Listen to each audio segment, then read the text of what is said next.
And I thought, well, I'm kind of want to go the entrepreneurial route. The no code, or the app thing is a cool idea. And that's where I got into this, was because I realized I didn't know how to code and I didn't have a lot of money. So when I got quotes for somebody to build this for me, I was like, oh, I'll have somebody build this. It was way too much money, like hundreds of thousands of dollars. That's Dan Hafner, today's guest, explaining how a jaw-dropping price tag sent him diving headfirst into the world of no-code tools, eventually turning his curiosity into a really thriving business. In this episode, we explore how no-code platforms can unlock powerful solutions for non-technical entrepreneurs, and I suspect that a lot of entrepreneurs are non-technical. Dan shares his journey from Deloitte software tester to digital nomad, including how he built and monetized his first fitness app with zero coding skills. We take a look at the rise of AI agents, using no code to automate lead generation and sales workflows, and how anyone, even if they type with two fingers or don't type at all, can start building tools that solve real-world problems. Dan's lived experience as a no-code pioneer, app creator, and agency founder makes him the perfect guide for anyone curious about building tech tools without needing a computer science degree. His practical, down-to-earth take on how to get started and how to think like a builder makes this episode a must-listen if you've ever dreamed of launching your own software or AI tool.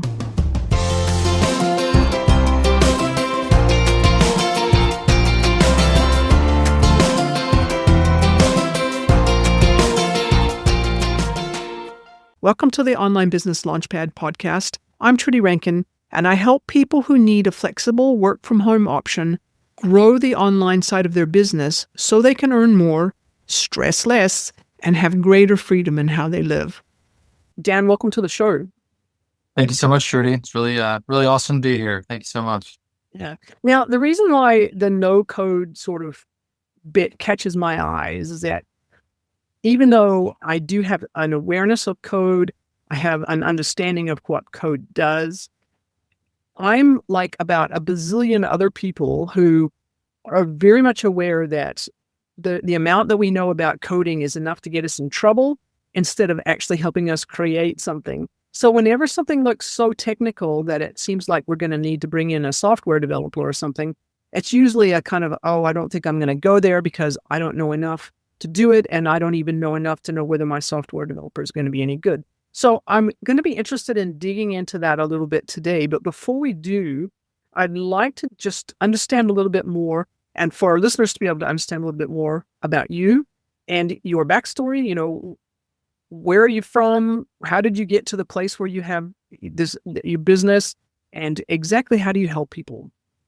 Yeah, I'm excited to talk about all that. There's so many cool things in what you just said. So I live in a town a little bit north of Pittsburgh, PA right now. I'm from Erie, Pennsylvania, if anyone knows where that is, a little bit north of here.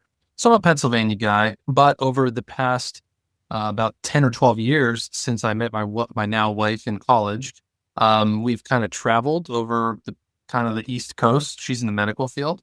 So we lived in Virginia for a while, West Virginia, back up to Harrisburg, PA, now to Pittsburgh. So it got very difficult to kind of stay in one place and hold the steady job down, for me at least. I was very keen on going the entrepreneurship route, figuring out a way to run a business at specifically a location-free business because of that, right? So basically, I got into it as a hobby. We were engaged at the time. I was very into running, kind of wanted to build this app to kind of help myself stay in shape and do my own thing. And I thought, well, I'm kind of want to go the entrepreneurial route. The no code, the app thing is a cool idea. And that's where I got into this, was because I realized I didn't know how to code and I didn't have a lot of money. So when I got quotes for somebody to build this for me, I was like, oh, I'll have somebody build this. It was way too much money, like hundreds of thousands of dollars. And then I started to learn how to code, like you said, and I was like, maybe I'll figure this out. I'll kind of take this as a good skill to learn. And it lasted about 2 weeks for me. To be honest, I was like, no, this is not my cup of tea.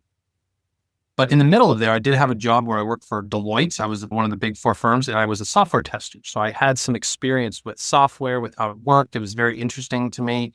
but I was just trying to break it. I was a tester. I wasn't like an actual like coder, but that kind of sparked this idea of like, well, what if and then the internet, thank God for the internet, you find like no code tools, build your app for cheap and on your own. And that was intriguing to me. So I built it and I launched it and made it successful. And there's a whole story to that one as well, but learned that I had built this skill and I had built this thing and then turned that into this, wow, I could charge people to do this. I could make my own freelancing thing with this. I built it into an agency. So that's a little bit just kind of like the 30,000 foot view of how I got into it. But yeah, we're here in Pittsburgh now. My wife's working as a NICU doctor here in Pittsburgh. We have 3 dogs that keep us busy and just growing the business and doing things here and there and just now diving into the AI world and all kinds of cool stuff. So yeah, so that's how I got into it.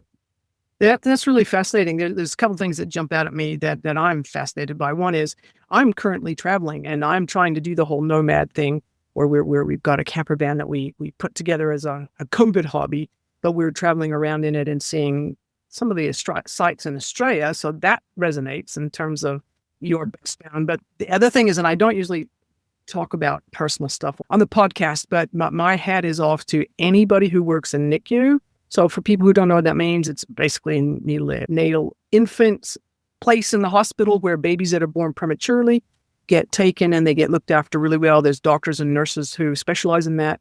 And I have a grandchild who was born way, way, way early. And I know how much value they add and how many lives they save. So that's really, really interesting. So kudos to your wife. Thank you.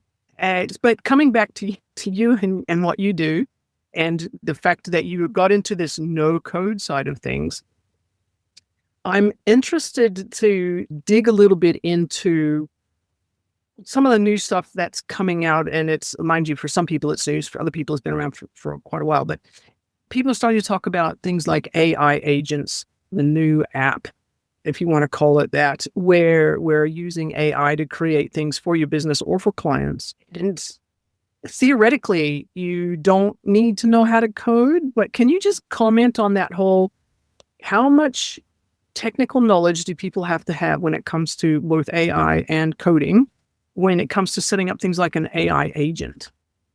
Yeah, that's a very good question. I would say it's the classic developer answer. It depends. There are so many. I'll preface this by saying also it's changing so fast. It's such a whirlwind of a world right now. But to be honest, you don't need a whole lot. That's the kind of the beauty of a lot of these types of tools is that they're being built more and more for the end user, like you and me, to not have to worry about that stuff. So there's the UX, the user experience is built in a way that is really trying to be intuitive and simplistic so that you can actually build the things you want to build without having to dive deep and be like, oh my gosh, I'm lost in this. And how do I make this work? Like I think about all the different chatbot builders out there. Like I have a chatbot builder that I built using a no code tool that is very simple and very easy to use and has templates and all these different things. So I don't really think you need a whole lot, but if you want to build your own thing, yeah, you're probably going to need to know, you can't be like typing with 2 fingers kind of thing. That's probably not going to get it done. But yeah, I think I hope it's not a very specific answer, but I really do think you can build really cool things with, even like I've been playing with ChatGPT Operator recently, just was testing it out. And it's incredible. It's unbelievable what it can do, So, a little bit, do you want to talk just a little bit about what it can do?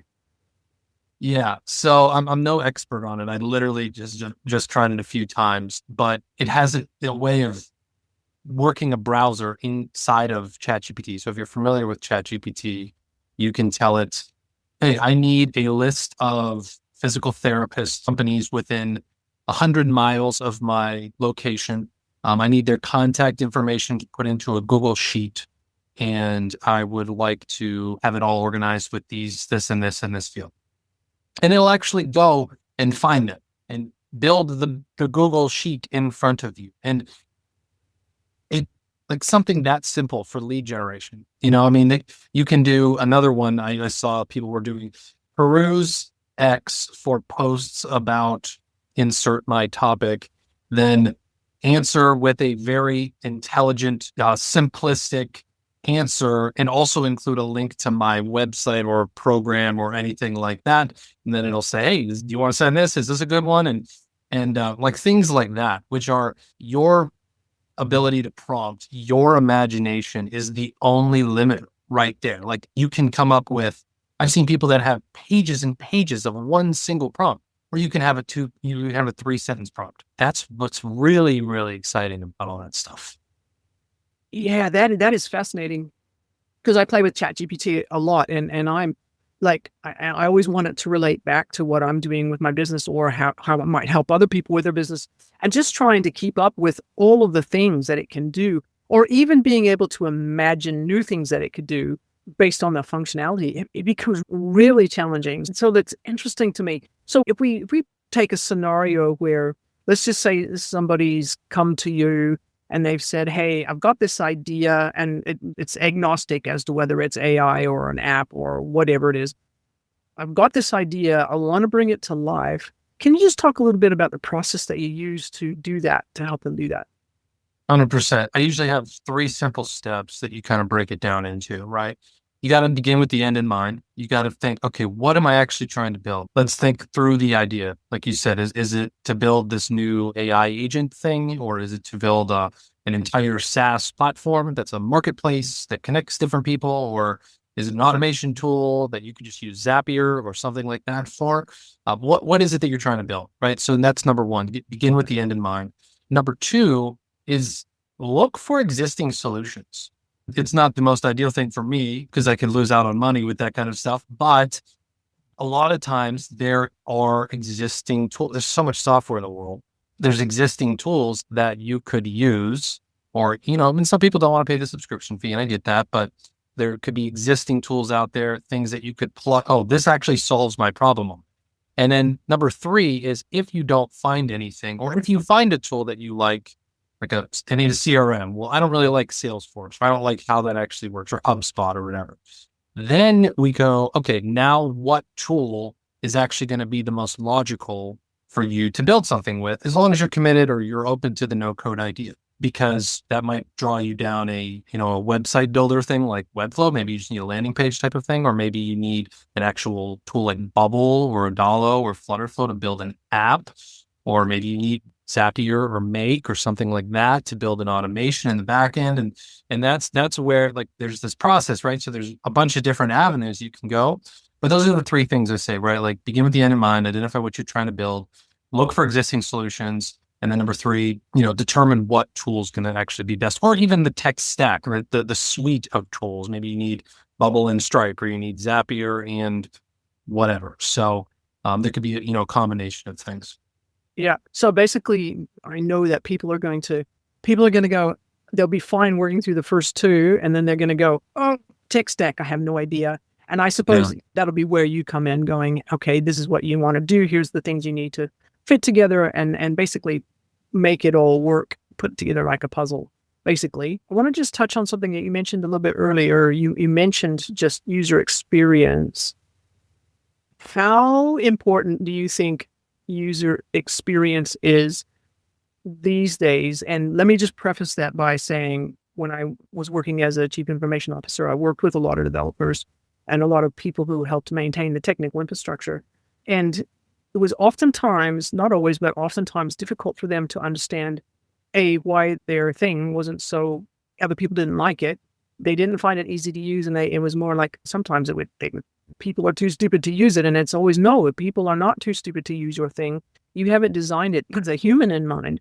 So, when it comes to user experience, how does that fit in with the no code side of things? Very good question. Yeah. I think and I started out doing this, and I've kind of matured over the course of my career with it. When I was first trying to build things, it was all about, can I get this to work? Can I actually make this thing work? I don't care if it looks ugly. I just want it to do what I need it to do. And that served me well for a little while, because I learned how to do some things. And once I realized, oh, it needs to actually look and feel like, something that people want to use and look at, that changes things, right? Because I think that's, if you're very in love with your tool, you can be like, well, okay, I get it. Like I can log into Gmail, for example, and know where all of these things are because I've used it. I use it every day and I've learned these things. I notice updates and I can see when things are changing. But if I was just thrown into something brand new on day one, you have no idea. You know what I mean? So I think it's worth having beta testers. It's worth like it can be uncomfortable when you build something like a SaaS product, right? That's like, I built this and I really want it to like go well. And then somebody looks at it and they're like, like we had one of our clients the other day, like he sent all this feedback and everyone's like, oh, this is really cool and I love it and whatever. And then one person was just like, yeah, it's a little dull. And he was like, well, what does that mean? He's like, just the color scheme. It's just dull. And it was like, okay, well, is that your opinion or is that just one person's? It's almost impossible to tell. And it was like, well, the other 10 people didn't think it was. So, so it's an interesting game. I remember very early on in my career, I met with someone and he was an early mentor of mine. And he said, Dan, he said, software is one of the hardest games you'll ever get into. And I never forgot that. I never forgot that because people can be very picky, very finicky, very set in their ways with things. But that's a very good question you ask because it's a continuous improvement process. Yeah. And I've come to the conclusion that treating it as a continuous improvement process is the most important thing you can do. In terms of the people I've interviewed on this podcast, people who have SaaS products, the ones that have been successful are the ones who treated it like that. They talk to their customers on a regular basis. They say, what's working, what isn't working? What do you love? What do you hate? What do you need in the future? Can we grow with you? Can we help your business grow by how we grow? And they stay in really, really close touch with their customers. And the ones that ignore help desk support, or they don't make it easy, or they don't pay attention to the UX or the functionality, pretty soon they disappear. You don't hear I it. love that. Yeah, it's just so true. It's so true. I want to come back to something else that you touched on a little bit. Didn't call it that, but my ears pricked up when you talked about building out. It could be an agent or it could even just be a prompt, but building out something using AI that people can come to, put in their information that they're asked for, and they get out a result that they really like. And it's used as a lead magnet type of an approach. Can you just talk a little bit more about that and what it takes to develop something like that? You mentioned one person has got a bazillion pages worth of, I assume you meant one page prompts or one sentence prompts or or was that one massive prompt that was the whole thing? Okay. So I can actually give you an example of something I built for myself recently. So I hope I'm not giving away my secret sauce here, but this is actually kind of cool. So I've found myself on sales calls in the recent months, changing my process a little bit, thinking through, okay, like I think I tend to get lost at this step and I tend to like miss key points of information. And I think maybe a lot of us are like this, where you kind of like, I feel like I should have got that sale. Why did that not work? And the other day, a couple weeks ago, I had this idea in the morning of what if I had like an AI tool as I'm asking questions. We're on a sales call right now, right? And as you're telling me something, I'm typing it into my pre-built questions. And then I have this list of 10 questions that I ask to get more information about whatever. And then I hit enter and it's taking and compiling all of that. And I'm killing time and I'm saying, yeah, so, I really like what we talked about today and blah, blah, and I'm stretching it out to kind of kill time. And then boom, it spits out a script for me that I built the prompt for to say, okay, here's what their pain points were. Here's what was special. Here's what you need to focus on. And here's where the benefits. And then boom, it's right here in front of me. You can't even tell I'm looking at it.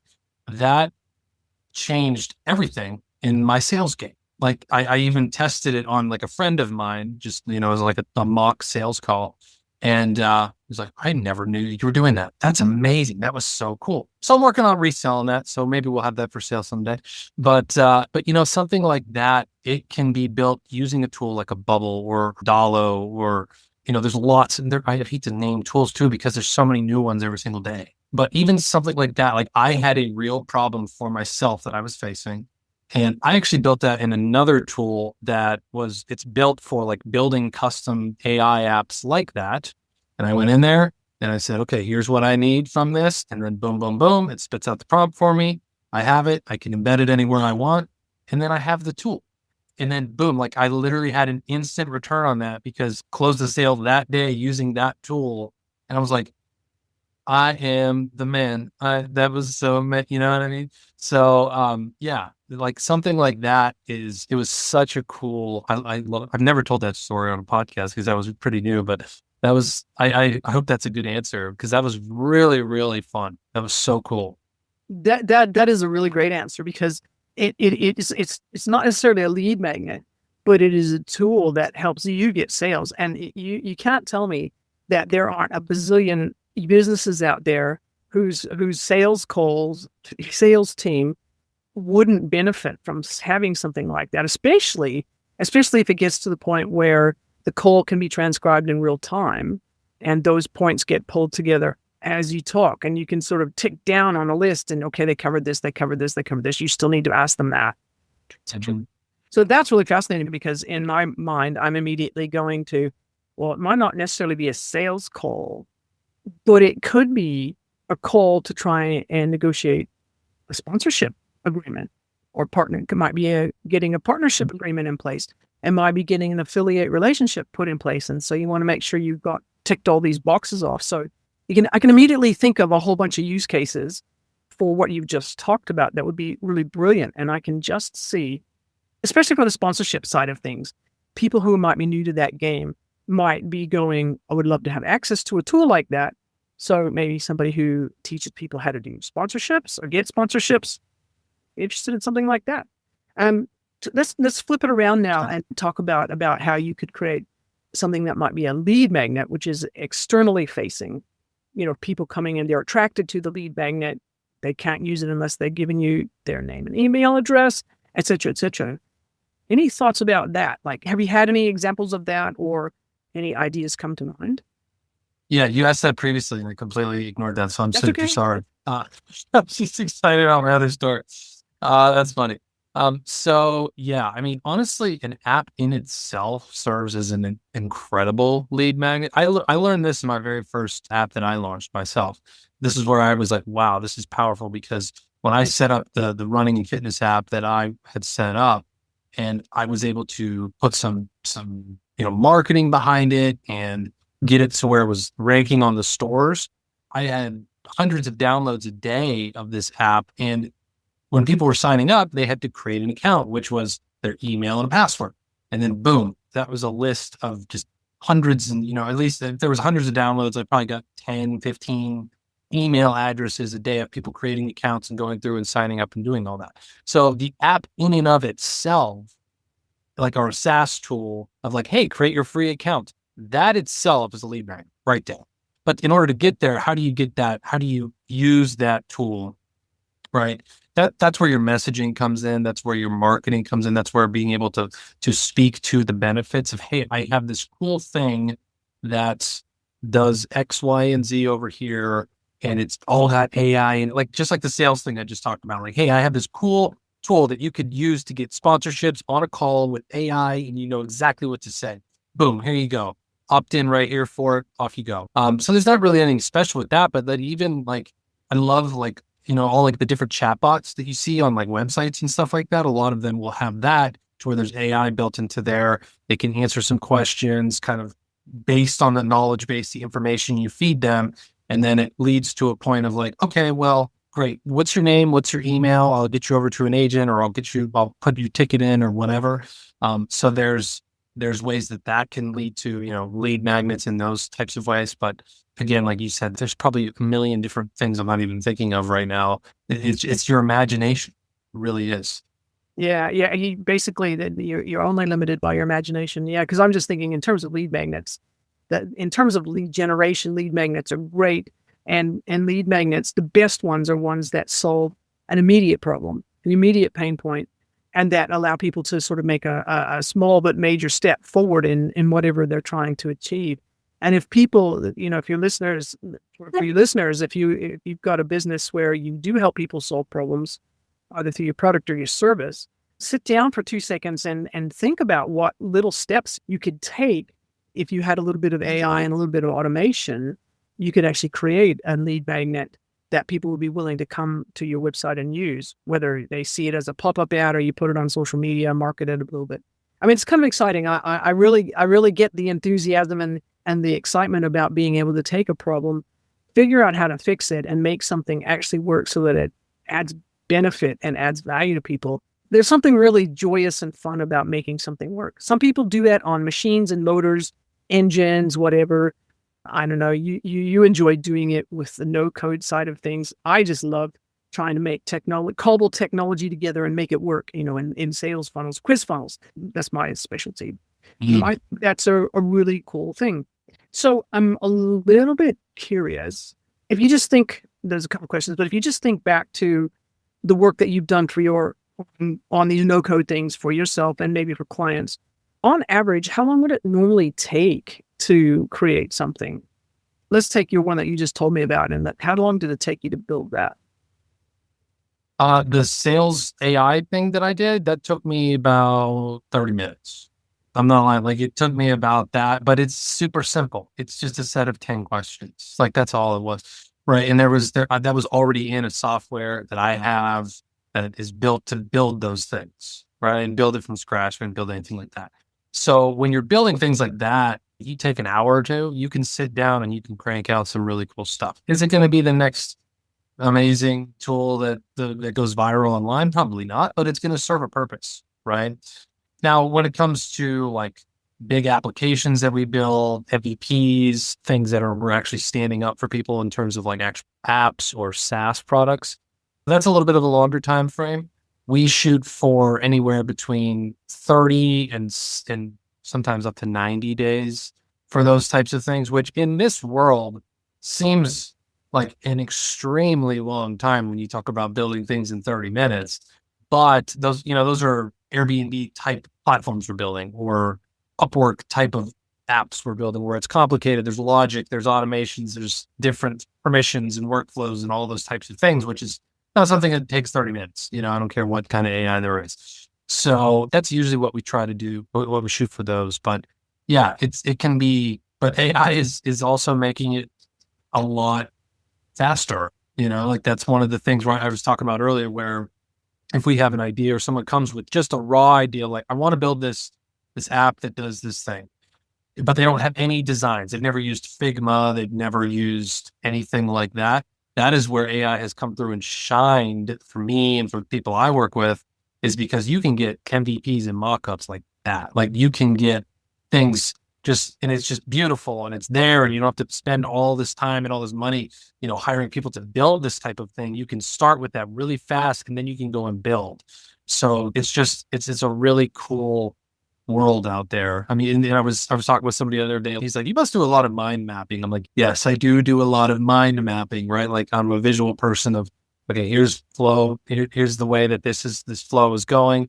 But yeah, there's a lot of different ways to accomplish the same thing. And you can, there's always going to be tools out there. Hey, build your thing in 60 seconds. It's like, well, we'll see about that. But, Yeah, not if you're going to do proper customer research, you're not going to do it in 60 seconds. Actually, you're talking about mind mapping. I wanted to just touch on that just before we finish up, because the skill way back in the day, and still to some extent, there's that necessary skill around the software development, being able to understand how, even if you're not a coder, you still need to know how everything fits together and how everything flows. But one of the skills that I've discovered that's actually kind of rare in the software industry, even in the AI industry, and that is being able, I will call it an architectural skill. It's that ability to imagine what something could be and then break it down into the little tiny details that are needed in order to bring something to life. So, for example, like if you're building a house, you need to think about a bazillion different things. You need to think about where your light switches go, where you want your power points to go, all of the stuff that it takes to create a house. And somebody has to have the ability to, first of all, imagine it in their head, get you to agree that that's what you want, and then actually tell the builder how many nails they need to buy. So there's this skill set, and that skill set is still required for whenever you're building anything, SaaS wise, app wise, AI agent wise, any kind of AI thing, chatbots. How did you develop your skills in space? Ooh, I've never been asked this question. This is fun. I would say sometimes that is something that I really do call it like almost like a gift that I don't think it was bestowed upon me, but I think I've developed it after thousands of reps, right?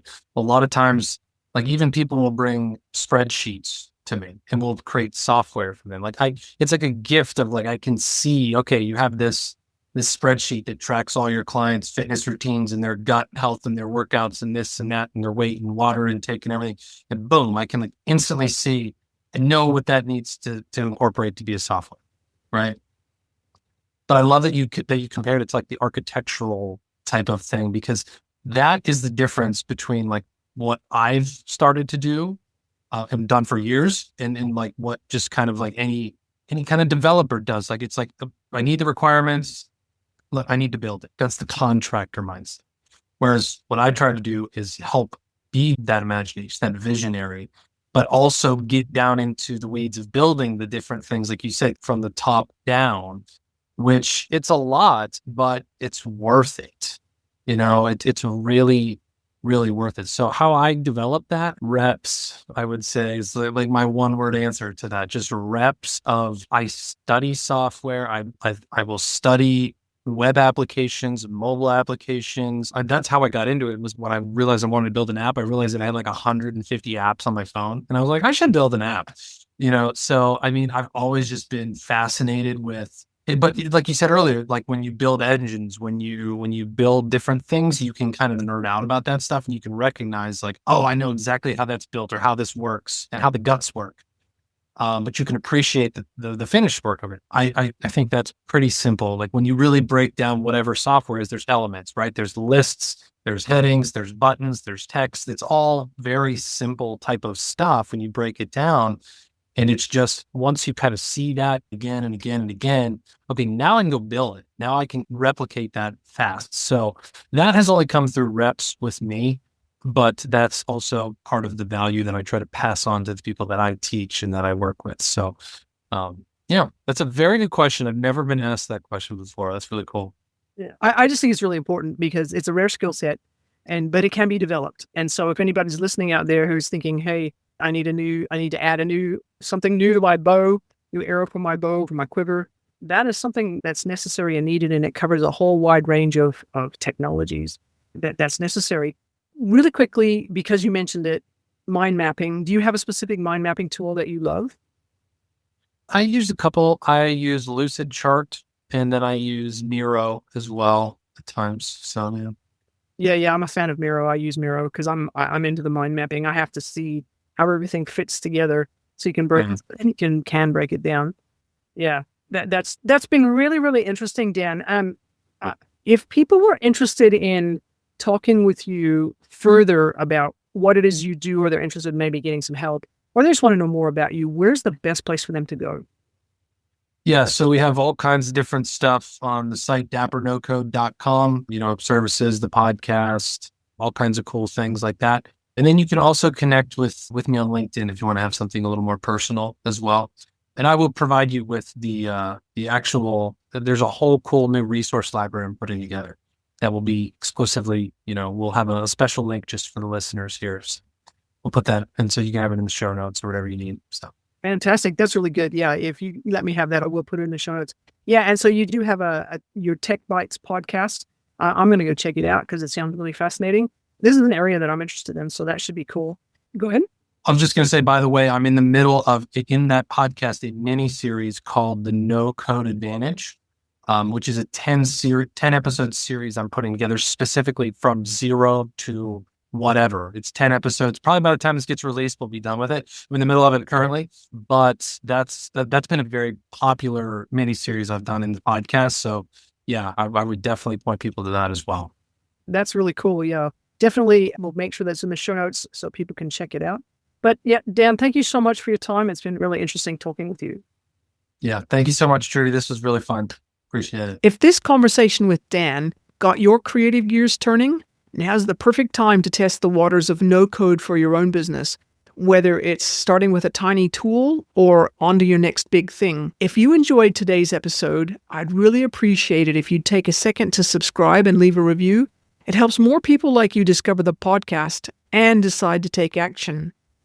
And if you'd like regular tips, techniques, and expert insights to help you grow the online side of your business, make sure to sign up for my newsletter at onlinebusinessliftoff.com/newsletter.